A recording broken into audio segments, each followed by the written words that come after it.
दोस्तों नमस्कार। मैं डॉक्टर के एल सोनकर सौमित्र अपने एपिसोड खटिक समाज के विषय में कुछ बातें बताना चाहूँगा। मुख्य रूप से यह कहना चाहूँगा कि हमारे समाज में भी कुछ ऐसे व्यक्तित्व हुए हैं जो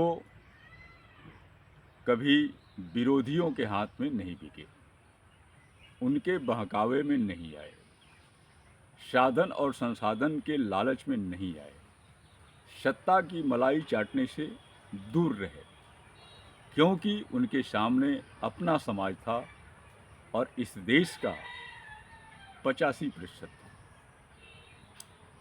और उन्होंने इसके लिए जो अपना संघर्ष किया, जो जीवन व्यतीत किया, जो कष्ट झेलते हुए समाज को एक रास्ता दिखाया, एक मार्ग दिखाया, आगे बढ़ने का एक सही उनको रास्ता दिया, ऐसे लोग भी कई हुए हैं।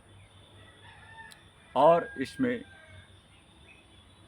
आज़ादी के पहले, आज़ादी के समय कानपुर के भाई रामलाल जी भी थे, आज़ादी के पहले और बाद में वाराणसी के शिवमंगल राम वैद्य थे, आज़ादी के बाद और आज़ादी के समय अपना पूरी जिंदगी समाज के लिए समर्पित दिल्ली में डॉक्टर गंगाराम निर्वाण जी रहे। मैं आपको ये बता दूं कि हमारे समाज में या मूल निवासियों के वर्ग से आए हुए लोग समाज की बात करते करते सत्ता की मलाई चाटने में मशगूल हो गए, और ऐसे लोगों की संख्या बहुत ज़्यादा है।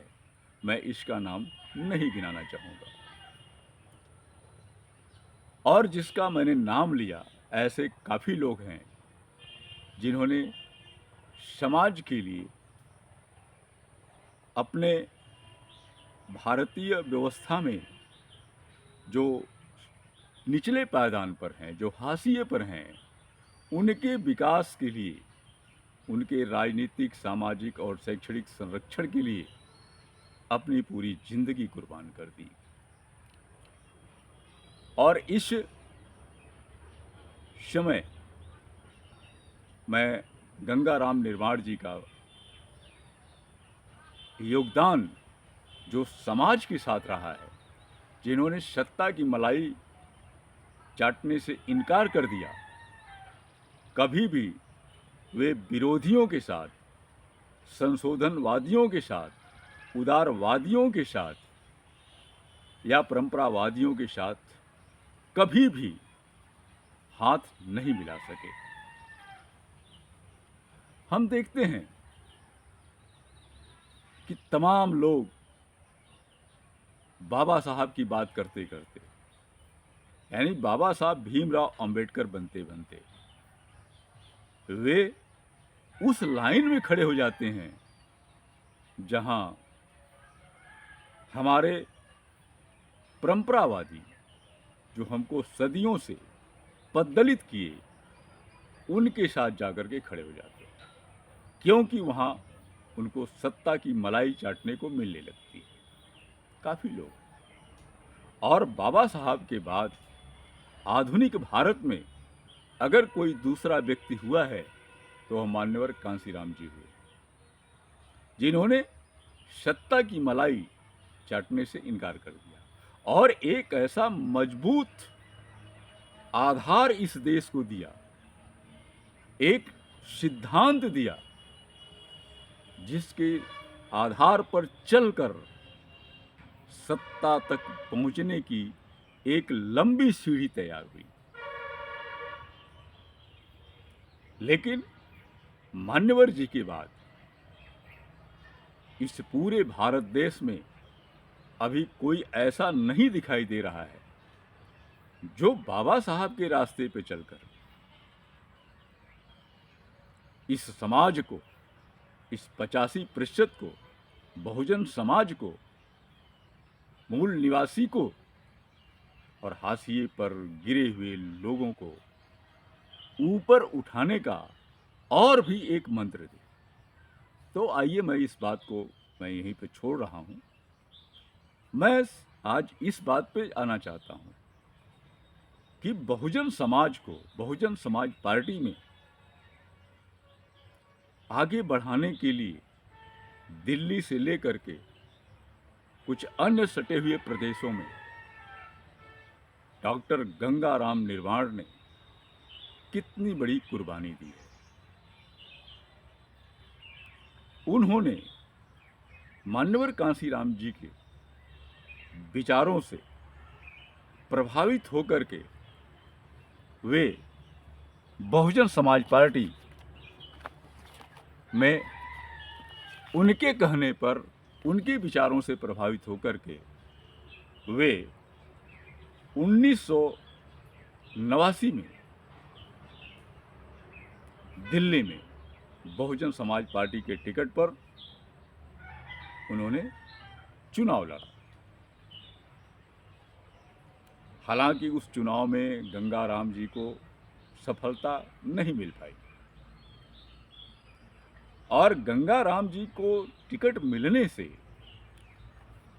कुछ और भी बातें आंतरिक रूप में जो बाद में समझ में आई कि कुछ लोग चाहते थे कि मान्यवर कांशीराम जी गंगाराम निर्वाण को टिकट न दें।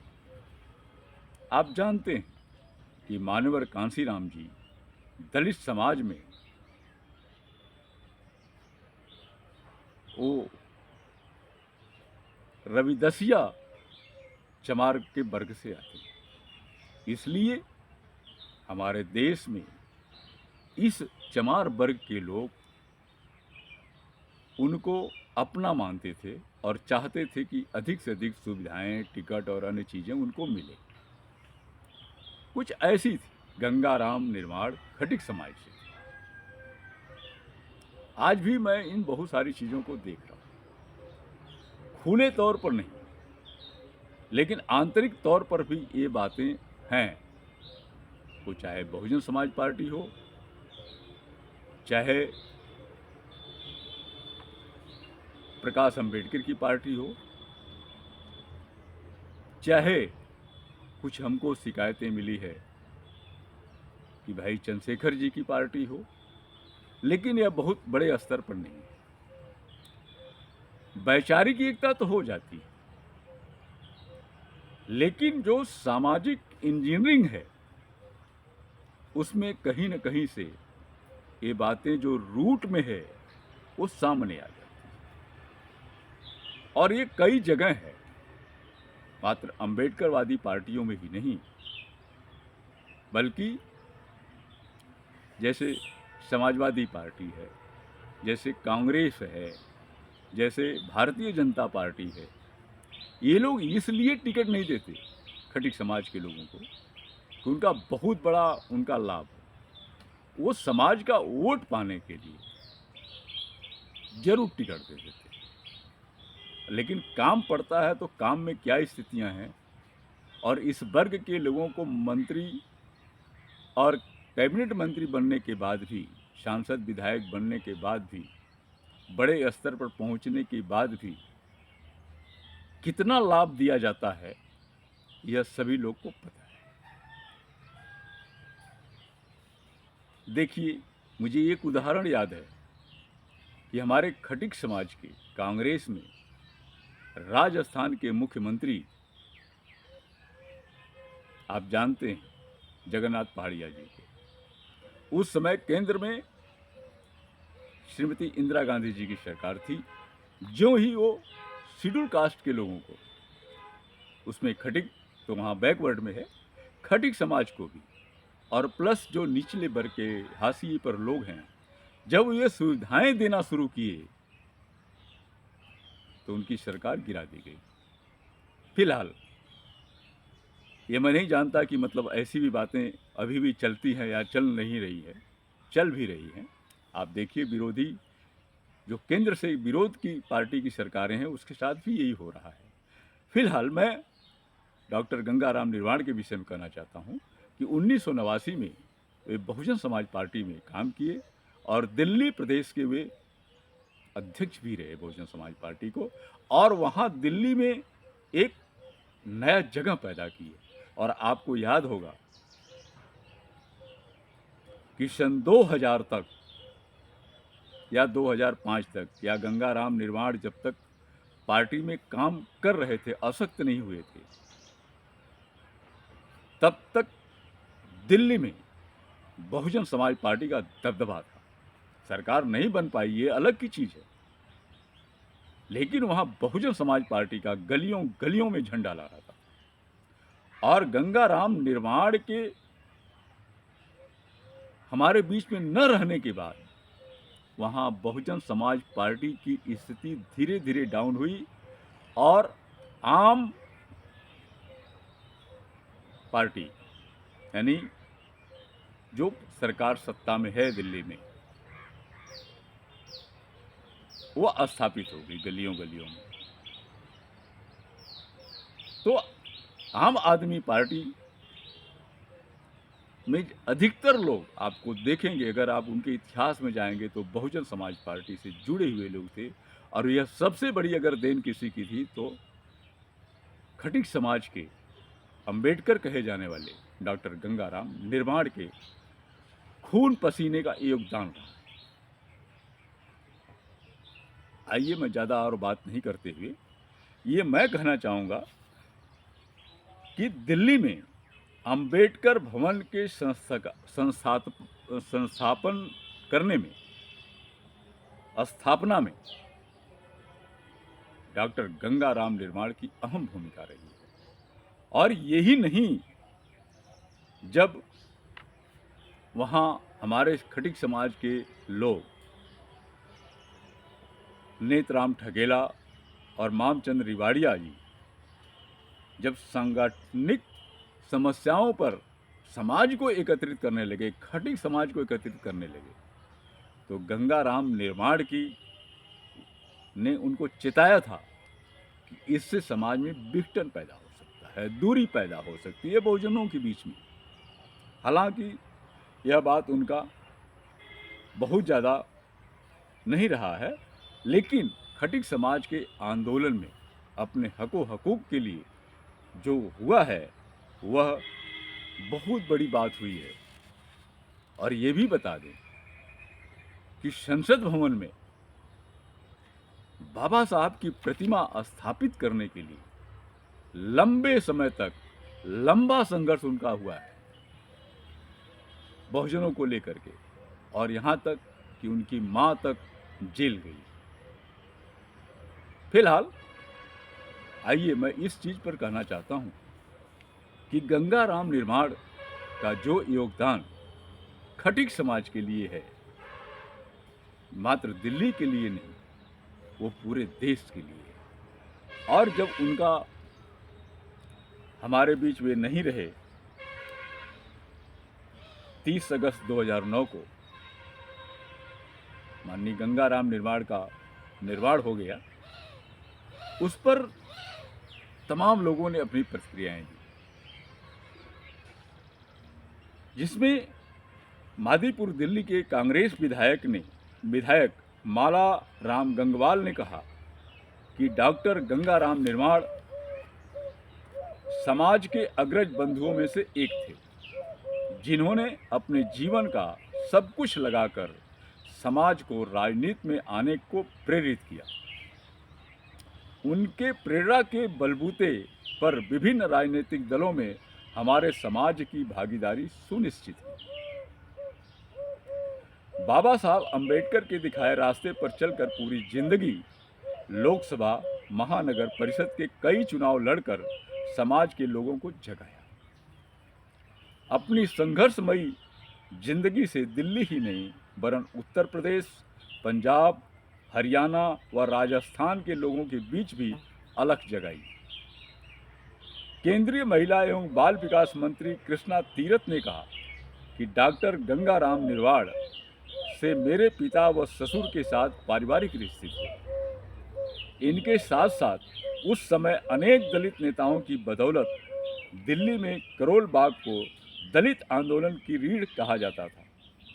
यदि हम डॉक्टर निर्वाण को सच्ची श्रद्धांजलि देना चाहते हैं तो दलित समाज के सभी उपजातियों को साथ मिलकर समाज का स्तर ऊंचा करने के प्रयास करने चाहिए।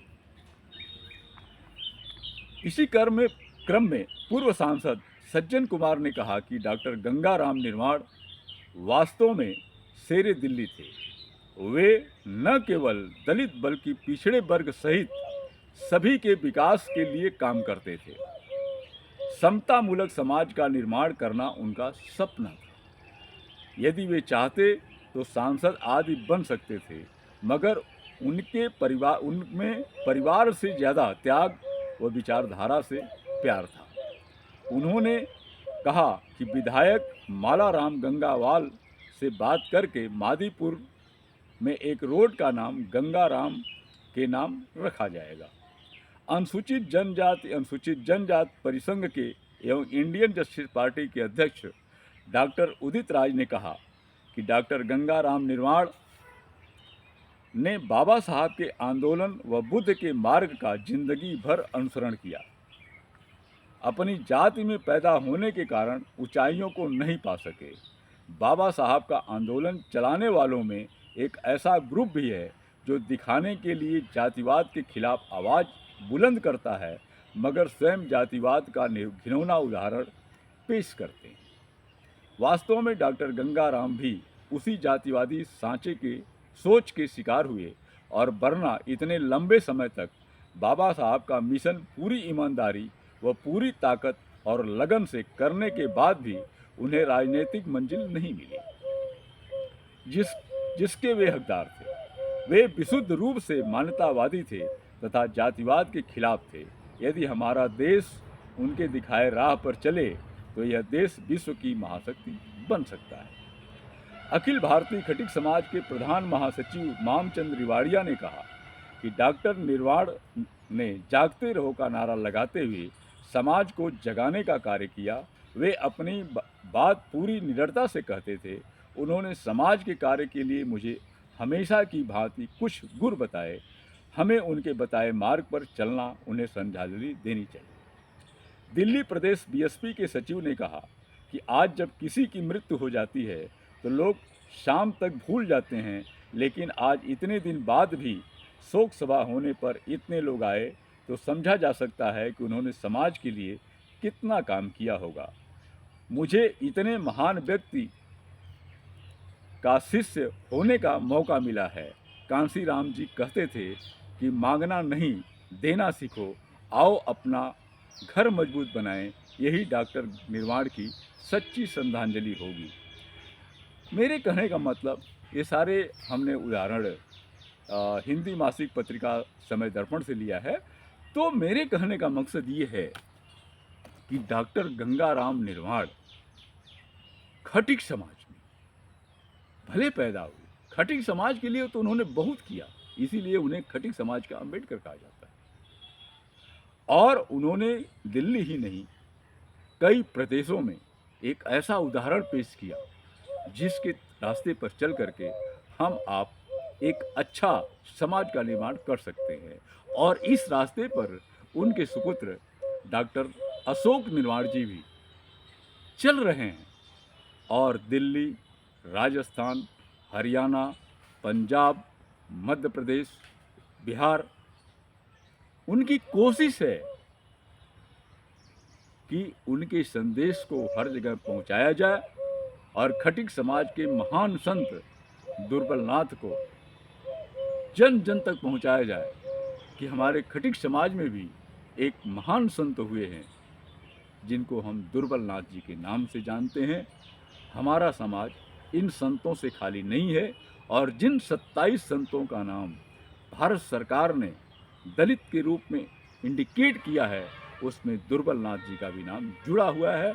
और आज के समय में उनके संदेश को डॉक्टर गंगाराम जी के संदेश को, मान्यवर कांसीराम जी के संदेश को, बाबा साहब के समस्त उद्देश्यों को और जैसा वो भारत चाहते थे उसको बनाने के लिए माननीय डॉक्टर अशोक निर्वाण जी पूरे तन मन धन से लगे हुए हैं। इसी के साथ मैं डॉक्टर गंगाराम निर्वाण को अपना श्रद्धा सुमन अर्पित करते हुए आज की बात यहीं समाप्त करता हूँ। खटिक समाज इससे कुछ जरूर सीखेगा, उनके विषय में जानने की कोशिश करूँगा और मैं इस वीडियो के माध्यम से चाहूँगा, एक संदेश है कि माननीय गंगाराम जी के सुपुत्र डॉक्टर अशोक निर्वाण जी भाई गंगाराम जी पर, अपने पिताजी पर एक अच्छी पुस्तक उनके जीवन पर लिखें, ताकि हमारे खटिक समाज को और दलित समाज को, पूरे बहुजन के प्रत्याशी 85% को एक अच्छा संदेश, बाबा साहब का संदेश, मानवर कांसीराम जी का संदेश और बहुजनों को विकास में बढ़ने का संदेश घर तक पहुंच सके। यही हमारी माननीय गंगाराम जी के लिए एक बहुत बड़ी या श्रद्धांजलि होगी हमारी। इसी के साथ मैं अपनी बात समाप्त करता हूँ। आपका मित्र सोनकर सोन।